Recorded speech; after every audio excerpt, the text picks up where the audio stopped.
we will consider you as being someone who's been through the system, right? So we always want to know that. And that question is, have you ever been convicted of a felony? Why do people want to know that? Because they want to prejudge you.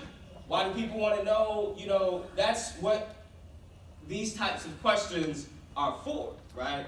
They want to already qualify you or disqualify you for whatever it is that you're doing. So, my answer says that, you don't really need to know. What you need to know is that I'm qualified to be here.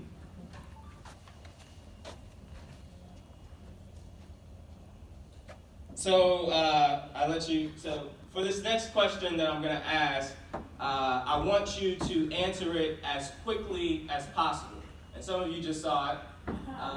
Maybe, hopefully, most of you didn't see it. So I'm only going to give you about 10 seconds to answer this question. I want you to answer it as quickly as possible.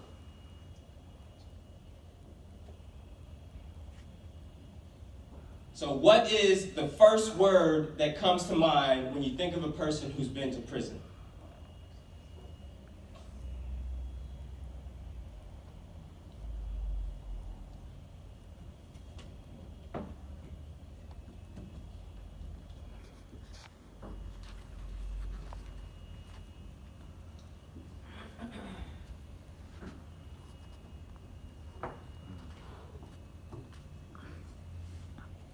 Giving you guys a little bit longer than 10 seconds, that's okay.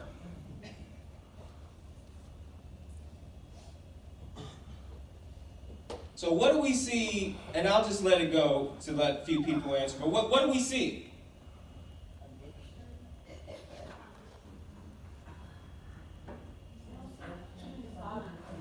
You don't see too many positive things.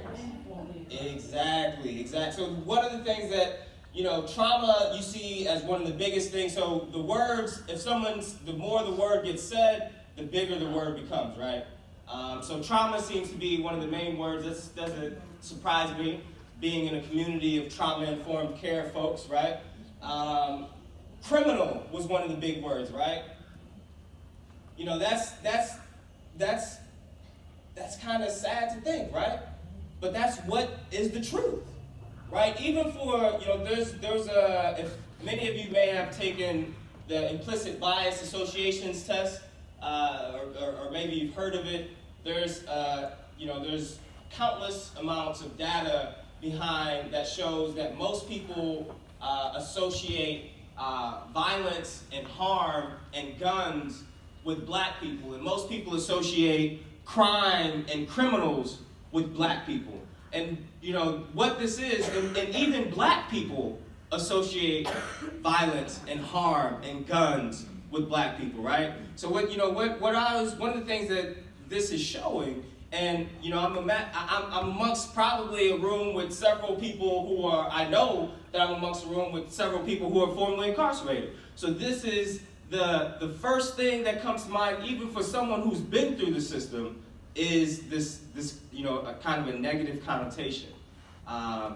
And that's just the way that society has set it up, right?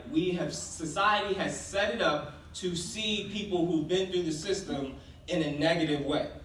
One of the things that, our organization is doing, and maybe, so we've put out a couple of videos to help change this narrative. Our whole program is really designed to help change the narrative of what it is to be a formerly incarcerated person. Because once we start changing the narrative, we can't start changing policy until we start changing the narrative, right?